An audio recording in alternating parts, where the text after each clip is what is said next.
Yeah, recording has started. Okay. So I hope you can see the slide.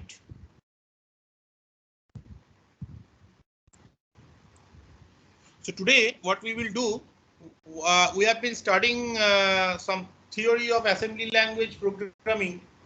Today, we will actually have a demo of how to run or simulate this type of programs. Okay. Unfortunately, we do not have access to a computer with a MIPS 32 processor on it. So what we will use is we will use the Qt-Spin simulator software to simulate execution of a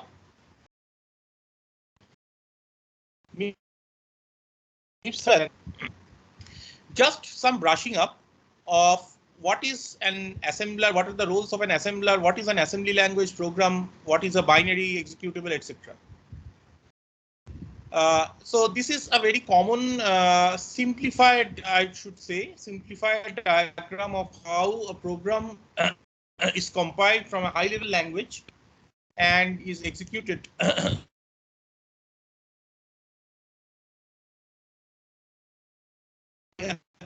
computer. Simplified because like dynamic linking, how load so many addresses allocated, etc. have not been shown here.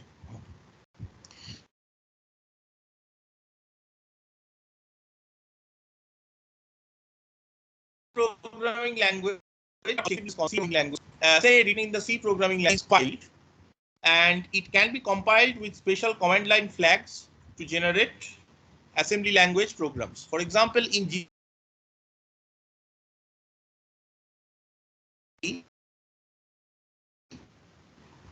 if you are using to generate a .s file, which is in assembly language program. This is probably maybe you have not explored this operation. Try to do it. It generate an language program. C4 process assembly language, and it's an ASCII text file. You can open it later and read it. Now, most of the times we do not use this generate the assembly language programs. By default, if you compile a C file,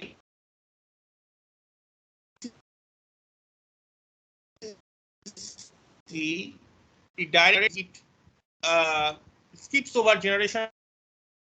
The idea is that the assembly language program would be further processed by a software called assembler to generate something called an object file. This object file is a mixture of instructions and some other information like some debugging information, some memory relocation information, some linking information, etc.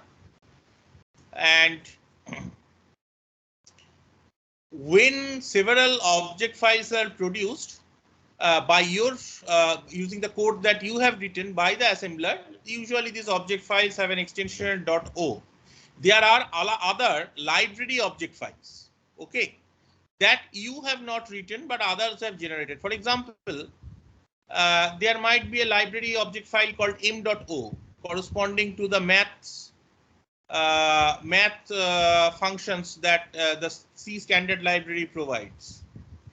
Now, your code object files and the library object files, they have to be linked by a process called a linker to generate a final executable where all address dependencies on this unknown library object files have been resolved. For example, your .o file might contain call to a function called sinx.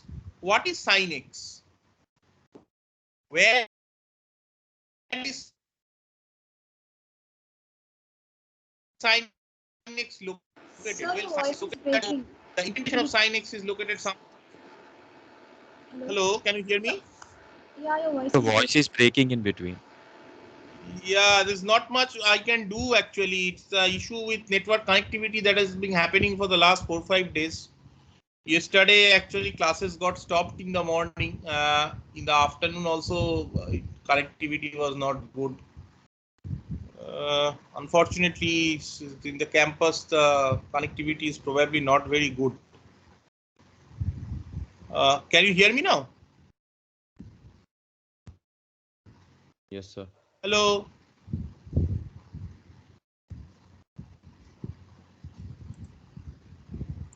Hello, can you hear me?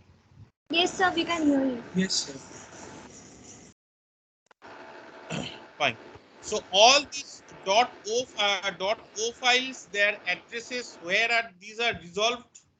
All library function calls, their addresses, where they can be found. These things are resolved by the linker. The linker knows where these uh, object files are located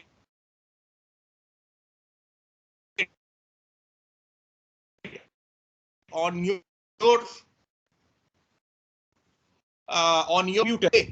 path to this library object files. However, you need to tell it which library object file to find. For example, to find m.o, you might need to pass a file well as the m file and link it. So these things are done by the linker to finally generate an executable. We usually use GCC without generating the .o files. We just pass the flag -lm and then the object files are not generated explicitly. However, internally the object files get linked with the library other object files, and in general your code might also contain multiple object files. Everything has to be linked together to generate one final executable. The process of linking existing object files from library into your custom written code is called static linking. This happens before the executable is produced.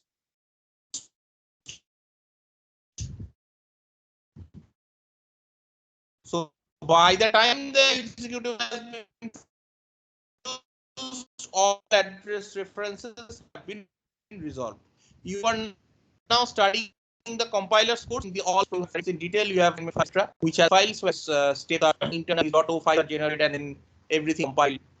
And probably you have understood the utility of the make. The make software, which is a make command, which is very useful. Anyways, finally the executable is usually by default on Unix. If you compile a C program, it is a.out. It can be loaded into memory by something called a loader to generate, to give it starting addresses, etc. And finally you can execute it. So this is sufficient background for us. We will not go into greater detail on this topic now. It is not needed. I will now move directly towards to some assembly language programming.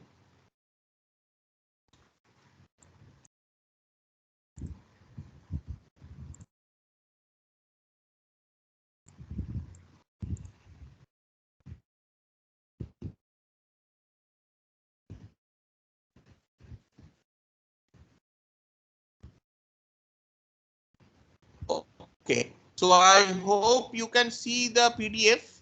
The document is PDF doc that I have uploaded on Moodle. Or in the zip folder, you will find this document. This combines a very useful document. Is a combination of several things. One of them is a detailed description of the MIPS 32 programming language, a manual. The other is manual for the SPIM software. Okay. Nowadays we use the Qt SPIM software, but that's a manual for the even the original SPIM software that is also applicable to whatever you use. I was telling you about this program compiler assembler linker business. Notice that the assembly language program that we are going to write directly is going to be not in a high level programming language. It is going to be written in text form in an assembly language directly, and that will be directly processed by assembler. We will not use the compiler. Okay, so follow this diagram to understand what we will do.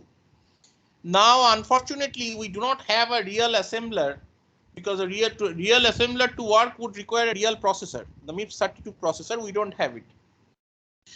Because we don't have it, simulator that will power the Windows or Linux or Mac machine. Okay, so that is what I'm going to show you now.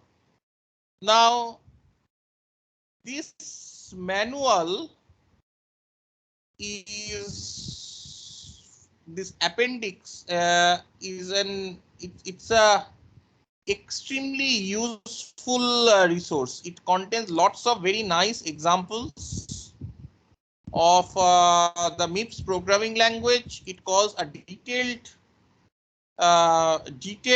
manual of every instruction supported by the assembler.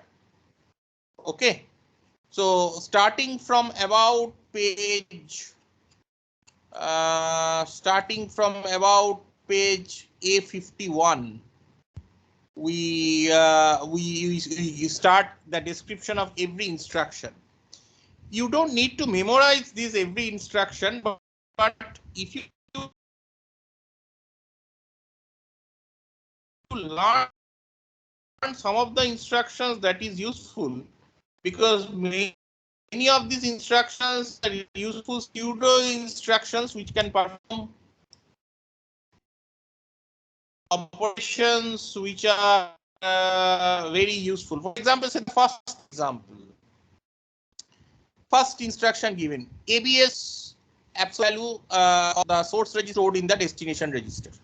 There is no actual hardware support for take the contents of a register and calculates its absolute value and put into destination register. However, the assembler supports it because the assembler translates it into several series of pseudo instructions. Similarly, every instruction is described: add unsigned, add immediate. Some of these we have already studied. And immediate. Okay, count leading ones and count leading zeros. These are very useful instructions in not very common cases, but sometimes these are extremely useful instructions. Okay, so I would suggest keep this handy whenever you are practicing writing any assembly language code. Now, let us try to understand how input output happens in. Okay, now first let me show the general format of an assembly language code. Then we will discuss the input output mechanism.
Anyways, I don't know whether you can you see the code that I am displaying? Yes, hello, students. Okay, fine. In any assembly language program, there are two main segments. One is called a code segment and the other is called a data segment.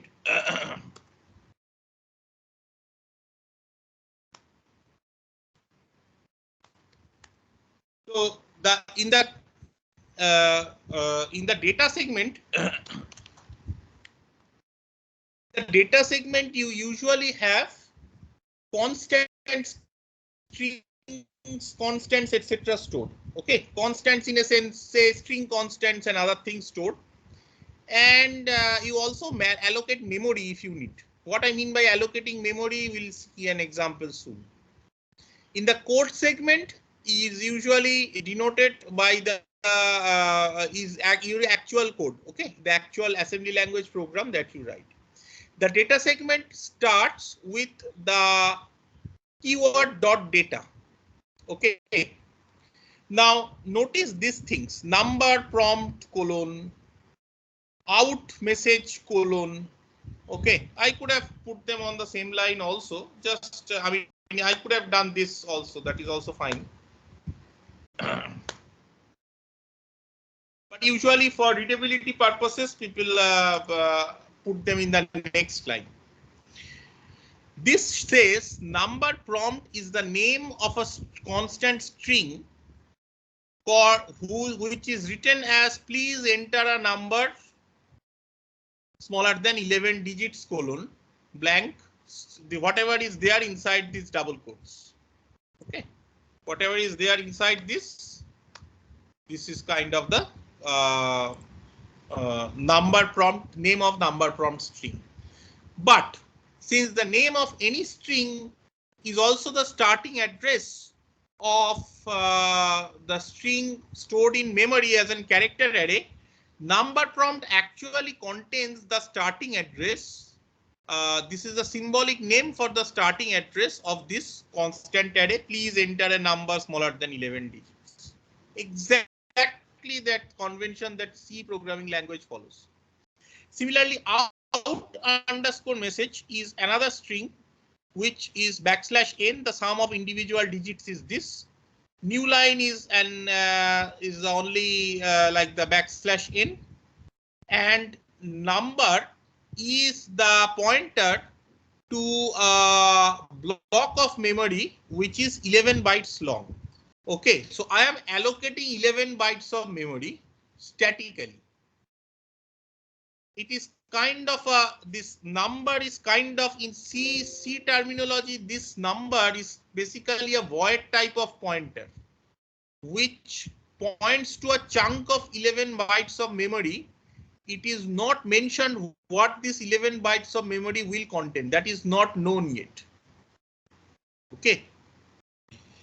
This ASCII command stores these strings, constant strings into memory and returns the starting address or assigns the starting address of these chunks of memory into the corresponding variables like number underscore prompt, out underscore message, new line, and number. Okay, no, number does not contain any ASCII. It's just the DOS space command does the same thing. It statically allocates 11 bytes into memory and returns the pointer to this chunk of memory to the variable called number. So the number is a buffer which is 11 bytes long. Then the code segment starts. The start of a new segment is denoted by as another keyword called .text. Okay. Then usually you write .global main. Notice that it is not global. Okay, there is no A here. This .global main, and there must be a main. Usually by convention there must be a main function in your assembly language program. This is the starting point, okay, of your program. This is from where the assembler starts to reading it and converting it into the executable. This is kind of the entry point of your program. Fine.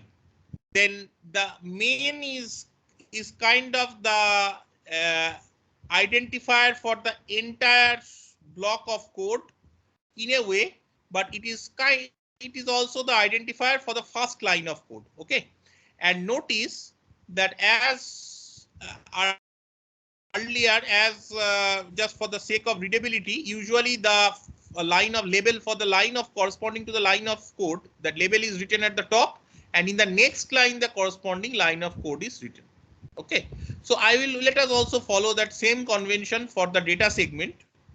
So just for readability, we are writing like this, but essentially in the data, the concept of label is slightly different. Okay, well, labels are actually addresses in the text segment also. In that way, you can say they are also addresses similar to the text segment labels. Yes. If you want to look at it in that respect, then the labels in the data segment and the labels in the text segment are similar. How are the addresses of the labels in the text segment are calculated by the assembler? That is a topic that we will learn next week.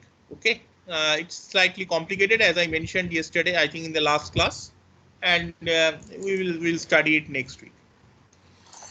Now, how the addresses of the buffers which are defined in the data segment are resolved, that is not our concern. That the assembler and when the actual executable is produced, the loader, this software will decide. Okay, they will allocate certain amount of memory. They will store the constant string if required in that memory, return the pointer in the proper variables or labels, and in the last case it will just allocate space and return the pointer. Now, the way in which input output works in MIPS is peculiar. Try to understand that functions like printf and scanf, which you execute in C programming language, they are quite complicated with respect to what happens behind the scenes. They are very simple to use. Probably the first C function that all of you have learned is the printf function. But the printf function is an extremely difficult function actually to execute. Why? Because what the printf function does is it calculates all the variables. It's a wrapper function around some other internal library function corresponding to the operating system. The printf function collects all the variables, checks whether the formats match the variable, whether %f is matched with a float, %d is matched with an integer, etc. The user has made no mistake. Then it sends all the arguments back to the operating system kernel using a system call. System calls are special operating system functions that are made available to the library function developers or application developers, where you request certain functionalities from the operating system. In case of the printf function, the particular functionality that is being requested is, please take these arguments. Please, this has been resolved into a big string. Please display it on the monitor. Okay, my output device. Why is displaying on the output device such a big deal? Well, the output device usually is mapped to internal memory locations which are private to the kernel. User application programs are not directly given access to these special memory locations where your monitor has been mapped. What do you mean by monitor has been mapped? Well, there are certain memory locations to which the kernel can write some values, and the memory can read those values, and the monitor can read those values from those memory locations, and then its controller processes those values and displays it on the screen according to the proper formatting. This concept of mapping I/O devices to memory locations is called memory mapped I/O. Maybe in future we will study it. If not, definitely in the operating system course you will study. So the type of special memory locations where I/O devices are mapped, direct application programs are not given access. So you perform a system call. You actually perform something called a trap to the operating system. A special request to the operating system that please have my attention and do me some service. The operating system accepts the trap kernel when possible. Some traps can be it can be delayed, that okay, this is not such an important issue, but some cannot be. So anyways, printf probably is not a very high priority trap, but whatever, when it happens, trap is a form of interrupt, something called an interrupt, which the operating system intercepts and tries to do something.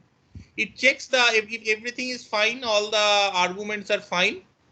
It performs the necessary system calls to necessary operations, I should say, to write the values in the proper memory locations. Then it invokes the display device and asks it to read it from that, or maybe it will write and cyclically the display device would probably, anyways, I mean, it will read it from the memory location and display it on the monitor. Now, MIPS, what it does is something quite peculiar, and that is what I am going to show you now, what it does. For that, we need to go back to the manual.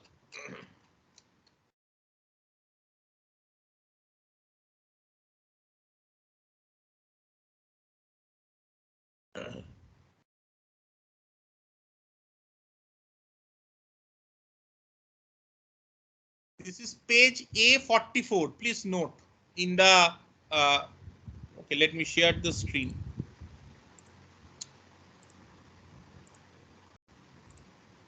In the combined stream document, this is A44 and page number 43 in the PDF. What MIPS does is it has certain system call codes, usually small integers, corresponding to certain operations that you want to perform. For example, if you want to print an integer and these are listed as services, what service you want from the operating system.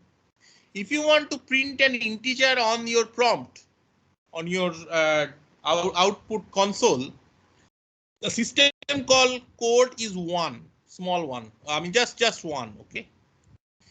How do I print this integer? That is peculiar.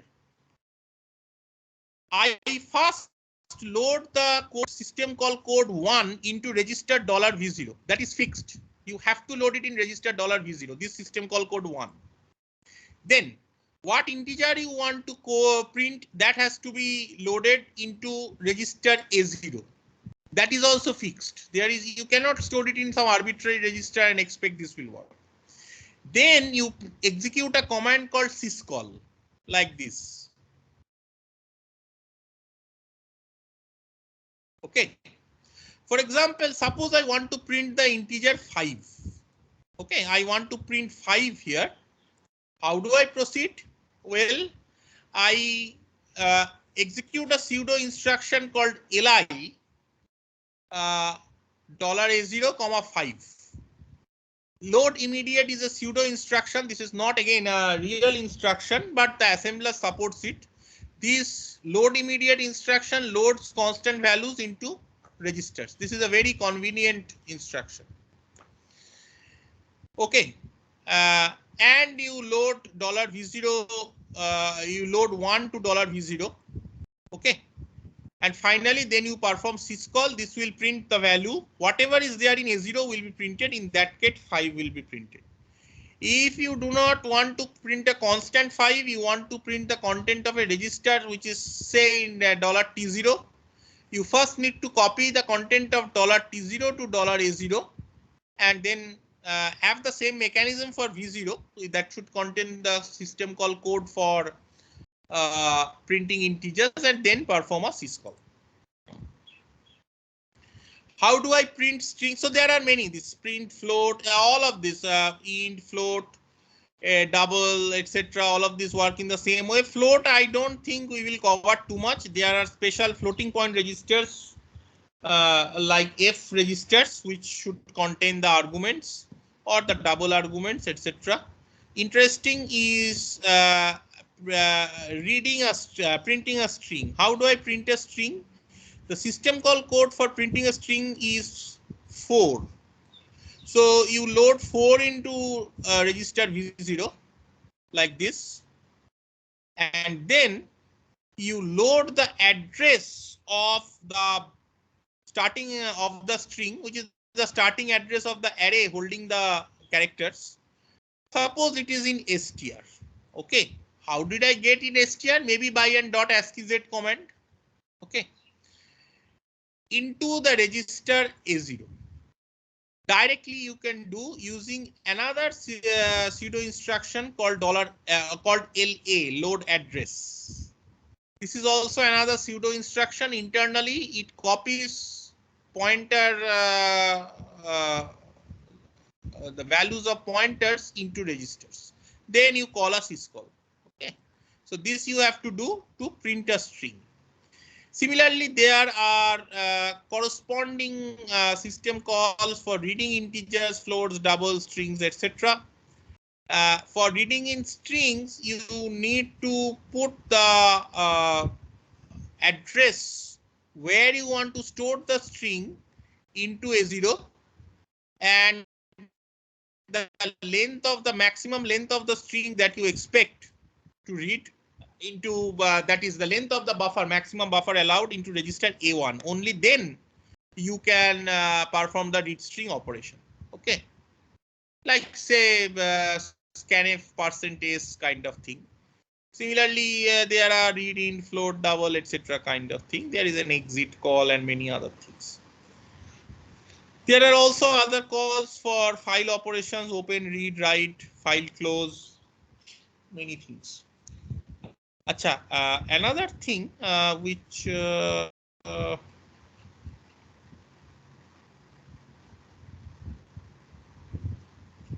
some of the system calls when they read the value has to be stored somewhere. For example, this read int system call.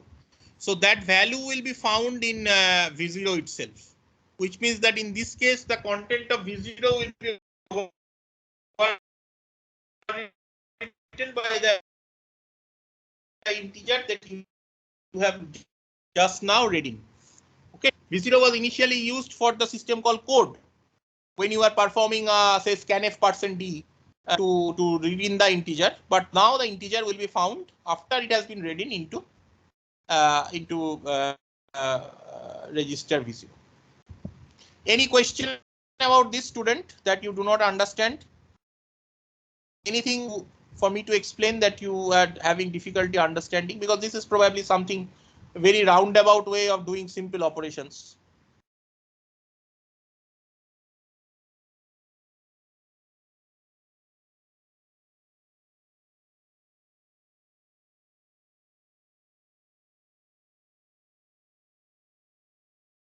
Okay. Back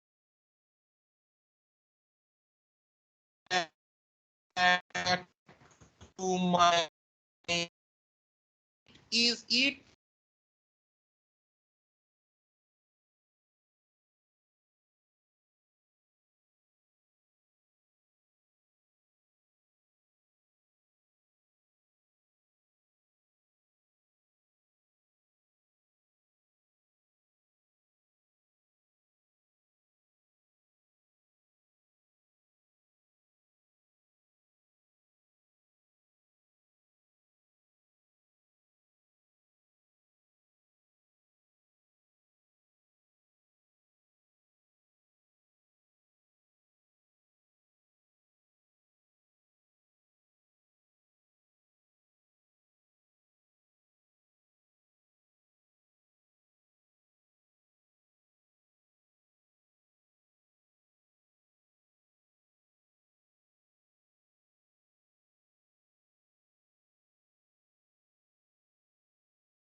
Hello, can you hear me now?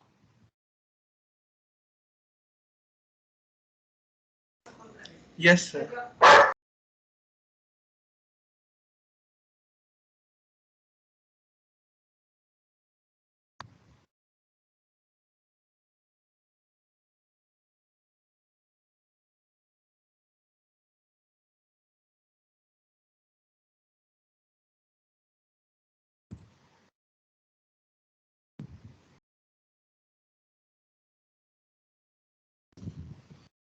Okay, so I think I have.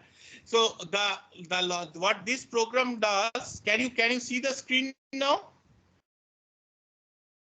Yes, sir. Okay, this program is a very simple program which adds the digits of a decimal number and prints out the result. Have you heard or could you hear when I describe the way values are printed out, all these things? Yes, sir. Okay, fine. So in that way, let me very quickly go through this program. This program takes a slightly unusual approach of calculating the sum of an integer. It does not read in the integer input by the user directly in an integer variable. Rather, it stores the integer into an character array. Why? Because that allows the program to read in integers which are more than 32 bits long or 8 bytes long. Remember, if you read in an integer into a single scalar integer variable, it can only be read in it can maximum be 32 bit or 8 bytes long. I do not want that thing restriction to be imposed. In this case, the numbers can be maximum 10 digits, decimal digits long. Okay. Now each decimal digit will be stored as one ASCII character into 1 byte. Okay. The maximum value of one decimal digit is 1001 in binary. Okay, so is 9. There is no other decimal digit beyond that. If you go to hex, it becomes a, which we are not considering. The assumption is the user will input the number in the decimal notation, standard easy notation. That's why, because it can read in maximum 10 digit numbers, I am allocating 11 bytes. Why 11 bytes? The last byte is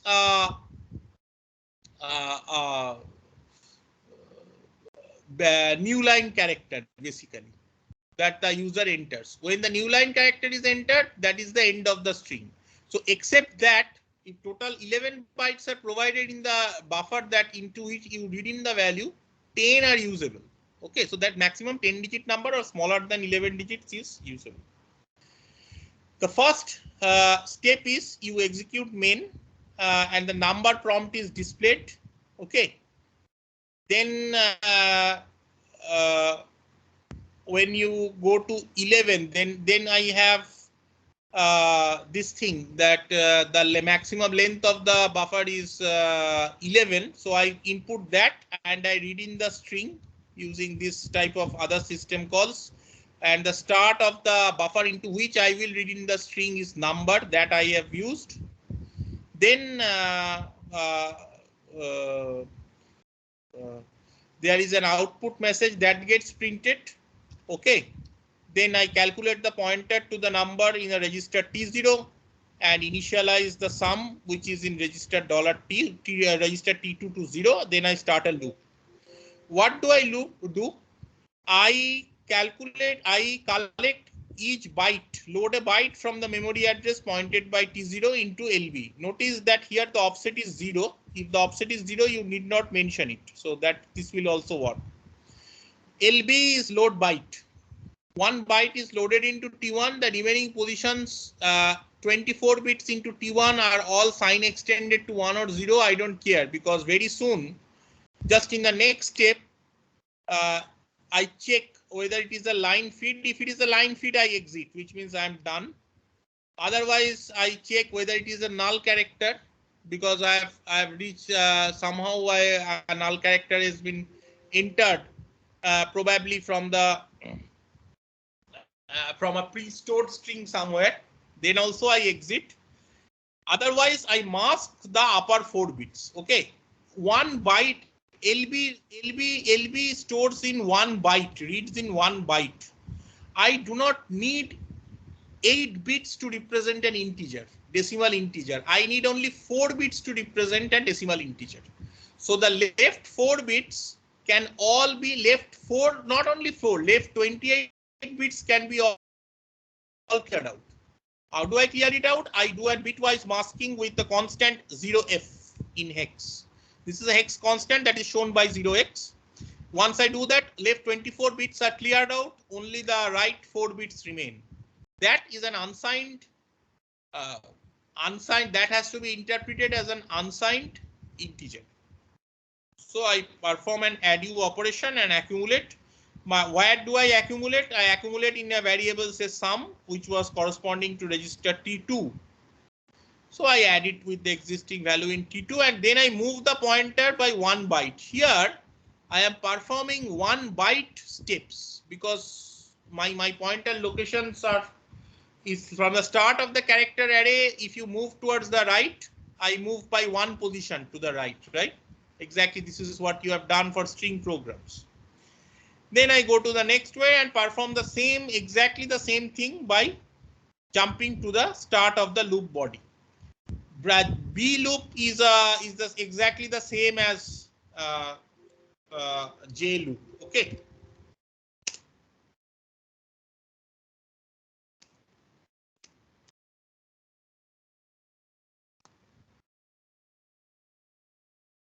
J loop and B loop are the same. B is a pseudo instruction, J is the actual instruction, but they perform the same thing. Okay. So after once I obtain a new line or I obtain a null character, I have broken away. Where did I break away? I broke away to exit loop. This is exactly like this is kind of a break mechanism. Okay, I check if it is a line fit, that is a new line character. In exit loop, I have to output the sum. The sum is present in register T2. So I move the value to register A0. I copy the value into register A0 using the command called move move. This is another pseudo instruction, but you using other add instructions with $0, you could have also copied $T2 into $A0. We have seen that in class. But a very convenient thing is move move that can directly do it. Then I want to display the integer. I load V0 with the print integer system call code, which is 1, and then perform a syscall. Then I want to print a new line. I load the address of the new line string into argument register A0. The system call code for printing strings is 4. I stored it in, I load it into V0, then I perform the syscall. Finally, I exit. Okay. Usually people keep this exit at the end of the program. It is not essential, but it is good. Usually you should keep it. Exit just exits by loading $V0 10 into $V0 and then calling syscall. Okay, so these 3 lines, these 2 lines should be, last 2 instructions should be there in most of your programs. Any question about this program? These have all been uploaded on Moodle. So after the class, patiently go through the program. This is the template which you can use to write other programs. Liberally comment your code to make it readable. Any questions? I will now demo the execution of this program, but you have any other questions, students? Quickly say yes or no, otherwise I will move to the demo.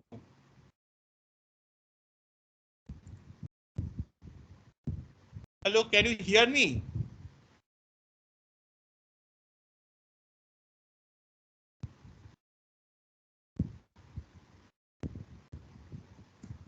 Yes, sir. Hello. Hello, can you hear me? Yes, sir. Okay, fine.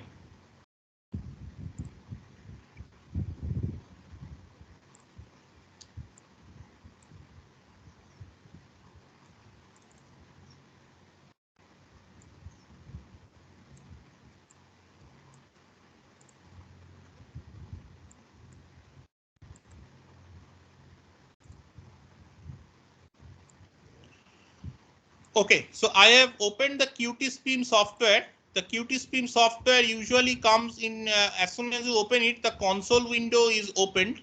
If the console window is not opened, you go to the window tab and click on console to explicitly open it. This console is the one in which you input stuff and get the outputs. Okay.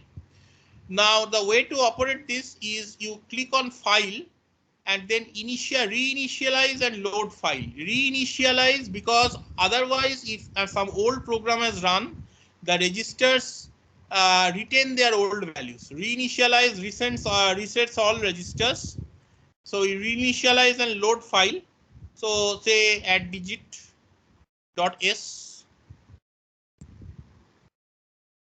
Usually assembly language programs are stored with .a or .s this thing extension. So it has been now loaded. If there has been no error in the code, it will silently load. Okay. If there has been some error in the code, you will get a message that at this point there was an error. Now in the screen it is not visible, but actually there is a very small run button, green run button here. So once you click on it, the program starts running. That the program is running is also evident from you will get a running this status indicator at the bottom of the QtSpim window. So it is asking for a number less than 11 digits in decimal. So I say enter 1, 2, 3, 4, 5, 6, 7, 8, 9. So this is a 9-digit number. This I could not have entered if I had read in an integer directly. Then I press an enter and the sum of the individual digits is 45. This message is printed on the console as you can see. Okay. Now there is, I don't know whether there is direct way to clear the console, but you can either do simulator, reinitialize simulator that will clear the console and bring it back to reset state. Or if you again want to run a file, you reinitialize and load the file, same file again maybe. And you can again click on run and then it again starts running. Okay, so try something is 234, some of the digits is 9, etc. etc. Very, very simple to use. Sometimes by mistake you would click out on the console, and then even if you reinitialize the simulator and load the file and try to run, you will not observe anything. Nothing is happening. Why? Because your console is not closed. So you go to window, restore the console, then you try it out. Okay. Say you reinitialize and load file again at digit.s. Yeah. Okay. So very, very simple to use software. You can use any text editor to write your assembly language code and store it in .s format and then store it. Another example, let me quickly demo. So I'm not opening the code. This is a program to which takes an integer value from the user. This has also been uploaded on Moodle. Takes an integer value from the user, positive integer value, and then calculates the sum of the natural numbers from that 1 up to that value. Okay, so if you enter 10, it should give 55 or so. So let us try to load it.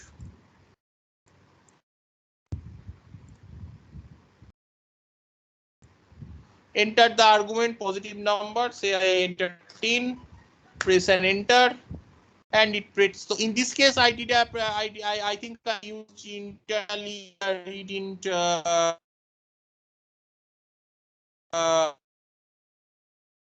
reading system call to read in integer. So this program has a limit on how large numbers can be read into. So the positive number is 10, argument is printed, and the sum is also printed to be 55. So this was a crash course in the usage of Beam. Please please write simple programs. By now you know enough assembly language program with the help of the manual and the Qt Beam software. Try to write programs which you had written in first year in your C course. Simple programs, okay? Try to write them in assembly language. Try to debug them and see whether you can replicate the behavior of C programs in direct assembly language here. Next week, we will study slightly advanced programs. For example, recursive programs. We will study first of all how function calls are done. Then we will study recursive function calls. There are also many examples of nice recursive programs in the combined SPIM manual. Okay.